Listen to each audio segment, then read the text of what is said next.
Hello dear students. आज का हमारा टॉपिक है एरिस्टोटल्स थ्योरी ऑफ रिवोल्यूशन। अरस्तु के क्रांति संबंधी विचार, अरस्तु का क्रांति संबंधी सिद्धांत। हम पेपर फर्स्ट प्रतिनिधि राजनीतिक विचारकों का अध्ययन कर रहे हैं, जिसमें आज हम अरस्तु के क्रांति संबंधी विचारों का अध्ययन करेंगे। अरस्तु का राजनीतिक चिंतन, उनका राजनीतिक दर्शन यूनानी नगर राज्यों को केंद्र में रखकर किया गया था, यानी उनके चिंतन का केंद्र बिंदु यूनानी नगर राज्यों की समस्याएं थी। तत्कालीन यूनान के नगरों में क्रांति अथवा राजनीतिक अस्थिरता एक प्रमुख समस्या थी। क्रांति अरस्तु के अनुसार संविधान में किया गया कोई भी सामान्य अथवा आधारभूत परिवर्तन ही क्रांति है। अरस्तु किसी भी प्रकार के परिवर्तन को क्रांति कह देते हैं। जैसा कि आज के समय में हम क्रांति का अर्थ एक हिंसात्मक रक्तपात से होने वाले परिवर्तन से लेते हैं, अरस्तु ने इससे उलट किसी भी सामान्य परिवर्तन को भी क्रांति का ही नाम दिया है। तो यदि रक्तपात से कोई परिवर्तन होता है या सामान्य तरीके से संविधान में कोई परिवर्तन होता है, दोनों को अरस्तु समकक्ष मानते हैं और दोनों को उन्होंने क्रांति ही नाम दिया है। अरस्तु ने अपने चिंतन में क्रांति का यानी किसी भी राजनीतिक परिवर्तन का सदैव ही विरोध किया है, यानी अरस्तु यहाँ पर रूढ़िवाद का समर्थन करते हैं। क्रांति से अरस्तु का अभिप्राय है संविधान में संशोधन। एक तरह से हम इन्हें क्रांति के उद्देश्य भी कह सकते हैं। जब किसी प्रचलित संविधान को समाप्त करके उसके स्थान पर कोई अन्य संविधान स्थापित किया जाए, जैसे राजतंत्र को हटाकर यदि लोकतंत्र की स्थापना की जाए या कुलीन तंत्र को हटाकर संवैधानिक तंत्र की स्थापना की जाए, तो वो क्रांति होगा, या ये कार्य संवैधानिक व्यवस्था को बदल देना भी क्रांति का एक उद्देश्य हो सकता है। दूसरा अभिप्राय क्रांति से है कि यदि शासन व्यवस्था में परिवर्तन नहीं किया जाए, यानी शासन का स्वरूप यदि राजतांत्रिक है तो उसे राजतांत्रिक ही बने रहना दिया जाए, लेकिन राजा है उसको बदल दिया जाए, उसके पुत्र को राजा निर्वाचित कर दिया जाए या फिर किसी अन्य व्यक्ति को राजा बना दिया जाए, तो सिर्फ व्यक्ति में परिवर्तन होता है, सत्ता का एक पक्ष से दूसरे पक्ष को हस्तांतरण है। यानी प्रचलित संविधान, प्रचलित राजनीतिक व्यवस्था वैसी की वैसी ही बनी रहे, केवल व्यक्ति है या उस सत्ता को संभालने वाले शासक हैं वो बदल जाए, तो इसको भी अरस्तु क्रांति ही कहते हैं। या फिर प्रचलित संविधान है उसको बने रहने दें, लेकिन उसके स्वरूप में कोई गुणात्मक परिवर्तन कर दिया जाए, जैसे लोकतंत्र को उदार लोकतंत्र में बदल देना। तो ये तीनों प्रकार क्रांति के हो सकते हैं। यदि संविधान को बिल्कुल बदल दिया जाए, नई संवैधानिक व्यवस्था की स्थापना हो, या संविधान के स्वरूप में गुणात्मक बदलाव कर दिए जाए, या फिर संविधान को बने रहने दें लेकिन शासक हैं उनको बदल दिया जाए, तो इन तीनों प्रकार की गतिविधियों को, इन तीनों ही परिवर्तनों को अरस्तु ने क्रांति या रेवोल्यूशन का नाम दिया है।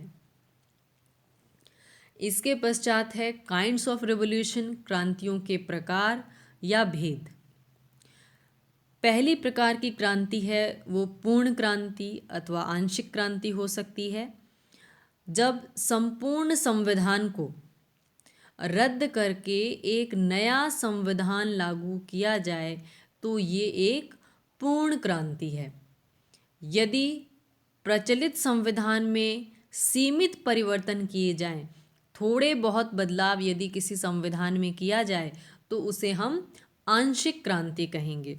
तो यदि हम वर्तमान व्यवस्थाओं को देखें तो यदि भारत के संविधान में समय समय पर जो संशोधन होते रहे हैं, जो संघ और राज्य को बृहत्तर स्तर पर प्रभावित करने वाले जो संवैधानिक संशोधन हैं, यदि अरस्तू की दृष्टि से देखा जाए तो ये एक प्रकार की आंशिक क्रांति ही है। यानी अरस्तु यदि कानूनी प्रचलन में जो तरीका है उस तरीके से भी यदि संविधान में कोई संशोधन किया जाता है तो अरस्तु उसे भी क्रांति की ही संज्ञा देते हैं। दूसरा इसका प्रकार है रक्तपूर्ण क्रांति अथवा रक्तहीन क्रांति। जब संविधान में परिवर्तन के लिए सशस्त्र विद्रोह और रक्तपात किया जाए तो इसे रक्तपूर्ण क्रांति कहेंगे, और यदि किसी हिंसात्मक घटना की अनुपस्थिति किसी परिवर्तन में रहती है, हिंसाएं नहीं होती, तो ऐसी क्रांति को हम रक्तहीन क्रांति कहेंगे। तीसरा इसका प्रकार है व्यक्तिगत क्रांति अथवा अव्यक्तिगत क्रांति। जब किसी व्यक्ति विशेष को उसके पद से हटा दिया जाए तो ऐसे परिवर्तन को व्यक्तिगत क्रांति कहते हैं, लेकिन जब किसी व्यक्ति को पद से हटाए बिना संविधान में परिवर्तन किए जाए तो इसे अव्यक्तिगत या गैर व्यक्तिगत क्रांति भी कहते हैं। क्रांतियों का अंतिम प्रकार है वर्ग विशेष के विरुद्ध क्रांति। जब किसी वर्ग विशेष का विरोध करने के लिए संविधान में संशोधन किए जाते हैं तो ये भी एक क्रांति होगी। जैसे धनिक वर्ग के विरुद्ध क्रांति करके प्रजातंत्र की स्थापना करना, जिसमें मध्यम वर्ग है वो शासन की कमान को संभालेगा, तो वर्ग विशेष यानी ओलिगार्की यानी समाज का जो गुट है धनिक लोगों का, उसके खिलाफ उसका विरोध करते हुए कोई संवैधानिक परिवर्तन किए जाते हैं तो वो वर्ग विशेष के विरुद्ध क्रांति कहलाती है। इसके साथ ही अरस्तु ने कॉजेज ऑफ रिवॉल्यूशंस, क्रांतियों के कारण भी बताए हैं। अरस्तु के अनुसार कुछ कारण ऐसे हैं जो सभी प्रकार के संविधान में होते हैं, उन्हें अरस्तु ने सामान्य कारण कहा है। यानी कैसी भी राजनीतिक व्यवस्था हो, चाहे राजतंत्र हो, चाहे कुलीन तंत्र हो, सैनिक तंत्र हो, धनिक तंत्र हो, प्रजातंत्र हो, कुछ कारण सभी प्रकार की संवैधानिक व्यवस्थाओं, सभी प्रकार की शासन प्रणालियों में उपस्थित होते हैं। इन्हें अरस्तु ने जनरल कॉजेज ऑफ रिवॉल्यूशन या सामान्य कारण कहा है। ये कारण मुख्यतः विषमता या अन्याय की अनुभूति है। जब लोग समानता की आकांक्षा करते हैं, इक्वालिटी की आकांक्षा करते हैं, और वो अन्याय की फीलिंग उनमें आती है कि हमारे साथ इनजस्टिस हो रहा है, तब लोग क्रांति के लिए तैयार होते हैं, क्रांति करने पर वो आमादा हो जाते हैं। अरस्तु कहते हैं कि असमानता ही क्रांति का मूल कारण है। समानता के बारे में दो परस्पर विरोधी विचार पाए जाते हैं, निरपेक्ष समानता और आनुपातिक समानता। सामान्य नागरिक जो हैं वो निरपेक्ष समानता में विश्वास करते हैं। निरपेक्ष समानता का अर्थ है सभी व्यक्ति समान हैं और उनके बीच में संपत्ति, सुविधाएं, पदों, सम्मान इत्यादि का बिल्कुल समान वितरण होना चाहिए, जिसे अरस्तु ने अंकगणितीय अनुपात कहा है। तो जो भी वंचित वर्ग है या सामान्य वर्ग के जो व्यक्ति हैं वो सभी निरपेक्ष समानता का समर्थन करते हैं कि राज्य के नागरिक होने के नाते सभी व्यक्ति समान हैं और उनमें समान वितरणात्मक न्याय की स्थापना की जाए, उनमें पदों और पुरस्कारों का समान वितरण हो। समानता का दूसरा पक्ष या दूसरी एस्पेक्ट है वो है प्रोपोर्शनल इक्वालिटी या फिर आनुपातिक समानता। इस समानता के अंतर्गत कुछ ऐसे नागरिक जो राज्य में बाकी नागरिकों से शिक्षा में, धन में, या फिर वंश की दृष्टि से उच्च स्थान रखते हैं। ऐसी एलाइट क्लास जो है वो आनुपातिक समानता में विश्वास करती है। उनका मत है कि हम अपने इन्हीं गुणों के कारण अन्य नागरिकों से श्रेष्ठ हैं, यानी मैं अधिक पढ़ा लिखा हूँ तो मैं बाकी नागरिकों से श्रेष्ठ हूँ। आनुपातिक रूप से मैं इनके समान नहीं हो सकता हूँ, आनुपातिक रूप से मैं इनसे श्रेष्ठ हूँ। यदि मेरे पास संपत्ति है तो मैं सामान्य नागरिकों से श्रेष्ठ हूँ। यदि मैं किसी अच्छे वंश से संबंधित हूँ, घराने से संबंधित हूँ, तो भी मैं इन नागरिकों से उच्चतर स्थिति में हूँ। तो ये सभी गुण हैं जिसके कारण कुछ इलीट क्लास के लोग हैं वो अपने आप को, कुलीन वर्ग के लोग सामान्य नागरिकों से अपने आप को श्रेष्ठतम समझते हैं और वो चाहते हैं कि जितना वो श्रेष्ठ है उसी अनुपात में पद, सुविधाएं और अधिकार उन्हें भी ज़्यादा मिलने चाहिए। तो ये जो परस्पर विरोधी एस्पेक्ट हैं या पक्ष हैं समानता के, निरपेक्ष समानता जिसको सामान्य नागरिक लागू करना चाहते हैं, और दूसरी ओर आनुपातिक समानता जिसको थोड़ा अधिक योग्य लोग हैं वो लागू करना चाहते हैं। तो ये दोनों परस्पर विरोधी विचारधाराएं हैं। जब इनकी बीच की खाई बढ़ जाती है या इनके आपसी जो मतभेद हैं वो जब तीव्र हो जाते हैं तो राज्य में क्रांति है वो जन्म लेती है। इसके अलावा क्रांतियों के कुछ विशिष्ट कारण भी हैं। शासक वर्ग यदि लाभ की इच्छा करने लगे या उसकी लालसाएं हैं वो बढ़ने लगे तो राज्य में क्रांति हो सकती है।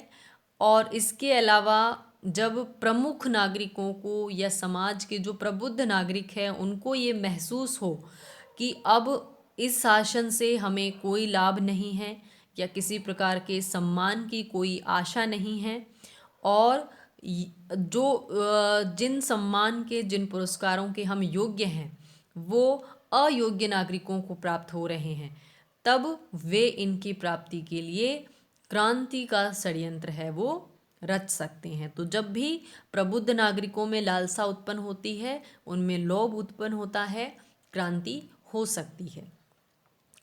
दूसरा, अविश्वास या भय की उत्पत्ति। जब शासकों पर विश्वास न रहे, शासक केवल स्वार्थ पूर्ति करते रहें, सामान्य हित की उपेक्षा करें या फिर नागरिक अपने शासकों से भयभीत हो जाएं, तो भी वो क्रांति के लिए विवश हो जाते हैं। अथवा कुछ लोगों में यदि श्रेष्ठता की भावना उत्पन्न हो जाए, यानी धनिक वर्ग यदि निर्धन वर्ग से घृणा करे, उनके प्रति दुर्व्यवहार करे, तो भी क्रांति की संभावनाएं जन्म लेती है। यदि शक्ति का संतुलन बिगड़ जाए, जब राज्य के उच्च और महत्वपूर्ण पदों पर नियुक्तियों में लापरवाही बरती जाए, तो ऐसे नागरिकों की नियुक्तियां भी हो जाती है जिनकी शासन में कोई आस्था नहीं है, बल्कि शासक को या शासन प्रणाली को वो अपना विरोधी समझते हैं। तो ऐसी स्थिति में शक्ति का संतुलन बिगड़ जाता है और क्रांति हो सकती है। इसके अलावा विदेशियों को अत्यधिक स्वतंत्रता देना, अरस्तू का कहना है कि अत्यधिक नस्लीय भिन्नता या अन्य नस्लों को किसी राज्य में अत्यधिक स्वतंत्रता मिलना भी क्रांति का एक कारण हो सकता है। और यदि मध्यम वर्ग का अभाव हो, मध्यम वर्ग माने मिडिल क्लास, जो आर्थिक स्थिति में ना तो बहुत निम्न स्तर पर है ना ही बहुत उच्च स्तर पर है, ऐसे लोग ही संतुलन को स्थापित करने में सहायक सिद्ध होते हैं। ऐसे नागरिक किसी भी समाज या किसी भी राज्य की आबादी का बहुत बड़ा हिस्सा होते हैं। तो यदि किसी राज्य में मध्यम वर्ग का अभाव हो जाए, यानी बहुत ज़्यादा लोग निर्धन हो जाएं और मुट्ठी भर लोग हैं वो बहुत धनवान हो जाएं, और बीच की कड़ी जब गायब हो जाएगी तो इनमें धनिक वर्ग में और निर्धन वर्ग में सीधा टकराव होता है और क्रांति जन्म लेती है। तो अरस्तु ने ये सभी कारण सभी संवैधानिक व्यवस्थाओं के लिए बताए हैं, चाहे कैसा भी संविधान हो, कैसी भी शासन प्रणाली हो, सब में इनमें से कोई न कोई कारण है वो क्रांति के लिए जिम्मेदार होता है। उसके अतिरिक्त उन्होंने विशिष्ट प्रकार के संविधानों में क्रांति के विशिष्ट कारण भी बताए हैं। जैसे लोकतांत्रिक व्यवस्था में प्रजातंत्र है वो मूलतः निर्धन वर्ग का शासन है, जो शिक्षा, संपत्ति और संस्कृति की दृष्टि से हीन वर्ग है। इस वर्ग में जब धनिक तंत्र के प्रति द्वेष की भावना आती है तो प्रजातंत्र में क्रांति जन्म लेती है। कुलीन तंत्र में शासक वर्ग की संख्या बहुत ही सीमित होती है और राज्य का मान सम्मान जो है वो बहुत ही कम व्यक्तियों को प्राप्त होता है। इसके कारण धनिक और निर्धन वर्ग में मनमुटाव होता है और क्रांति हो सकती है।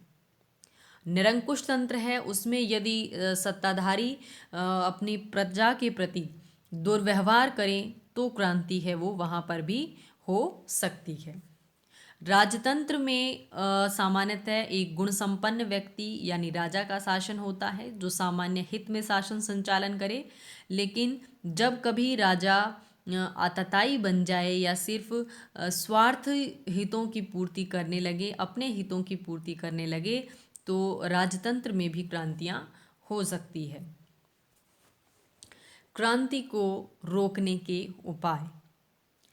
मैक्सी ने कहा है कि अरस्तु क्रांतियों को उत्पन्न करने वाले कारणों की विस्तृत सूची देने के बाद उतने ही प्रभावशाली ढंग से उन्हें रोकने के उपायों की सूची भी प्रस्तुत करते हैं। यानी अरस्तु ने जिस तरीके से सूक्ष्मता से क्रांति के कारणों का विश्लेषण किया है, उसी भांति उन्होंने क्रांति को रोकने के उपाय, रेमेडीज ऑफ रेवोल्यूशंस भी उन्होंने बताए हैं। क्रांतियों के प्रतिकार के कुछ सामान्य से साधन हैं कि आनुपातिक समानता के आधार पर सम्मान और पदों का वितरण किया जाए। जैसा कि अरस्तु अपने वितरणात्मक न्याय की अवधारणा में कहते हैं कि सभी नागरिक समान नहीं हैं, समानता न तो संभव है और ना ही इच्छित है। व्यक्ति शारीरिक और मानसिक आधारों पर भिन्न भिन्न योग्यताओं को धारण करते हैं और उन योग्यताओं के आधार पर जैसी सहभागिता वो राज्य की गतिविधियों में करते हैं, उसके आधार पर ही उन्हें पद और पुरस्कारों का वितरण होना चाहिए। तो जितनी सहभागिता, जितनी योग्यता, उसके आधार पर यदि पद और पुरस्कार दिए जाएं तो नागरिकों में असंतोष की भावना पैदा नहीं होगी और वो क्रांति में साथ नहीं देंगे या वो क्रांति के लिए तत्पर नहीं होंगे। उसके अलावा आर्थिक असमानता को कम किया जाए। क्रांति से बचने के लिए ऐसी आर्थिक नीतियों का पालन करें जो तीव्र आर्थिक असमानता को कम करें और एक सुदृढ़ मध्यम वर्ग की स्थापना करने में वो सहायक होनी चाहिए, क्योंकि मध्यम वर्ग है वही इनमें बैलेंसिंग पावर है। धनिक और निर्धन वर्ग को सीधी टकराहट से रोकने के लिए मध्यम वर्ग है, यही संतुलनकारी भूमिका को निभाता है। इसके अलावा जनता में शासन के प्रति आस्था उत्पन्न की जाए। शासन कल्याणकारी है, हमारे हितों के लिए इसका संचालन हो रहा है, ऐसी भावना यदि जनता में शासकों के द्वारा पैदा की जाए, कानून की सर्वोच्चता का भाव यदि उनमें पैदा किया जाए, तो नागरिक कानूनों की अवज्ञा नहीं करेंगे और क्रांति नहीं होगी। इसके अलावा शासन की जो शक्तियां हैं उनका विभिन्न व्यक्तियों और विभिन्न वर्गों में विभाजन किया जाए। यदि सत्ता एक ही स्थान पर केंद्रित हो जाती है या गिने चुने लोगों के हाथों में सत्ता का केंद्रीकरण हो जाता है तो क्रांति की संभावनाएं बहुत बढ़ जाती है। लेकिन सत्ता के वितरण का आधार जितना विस्तृत होगा उतना ही लोगों को ये फेथ रहेगा कि यदि वो योग्य होंगे तो उन्हें भी सत्ता में भागीदारी मिल सकती है और शासन को उतना ही विभिन्न वर्गों का सहयोग मिलेगा और क्रांति की संभावनाएं है वो घट जाएगी। उसके अलावा अरस्तु ने शिक्षा पर भी काफ़ी महत्व डाला है या महत्व दिया है शिक्षा को। उन्होंने कहा है नागरिकों को संविधान के अनुसार जीवन पद्धति में शिक्षित किया जाए, यानी उनकी संवैधानिक व्यवस्था है उसके प्रति आदर भाव पैदा हो, उसके कर्तव्य पालन की भावना नागरिकों में पैदा हो, ऐसी शिक्षा उन्हें दी जानी चाहिए। और राष्ट्र प्रेम की भावना पैदा करके मनोवैज्ञानिक तरीके से भी क्रांतियों को दबाया जा सकता है, क्रांतियों को टाला जा सकता है। तो ये हमने पढ़ा क्रांति का सिद्धांत या क्रांति पर अरस्तू के विचार। इससे रिलेटेड यदि आपका कोई क्वेश्चन है तो प्लीज़ कमेंट बॉक्स में डालें। Thank you.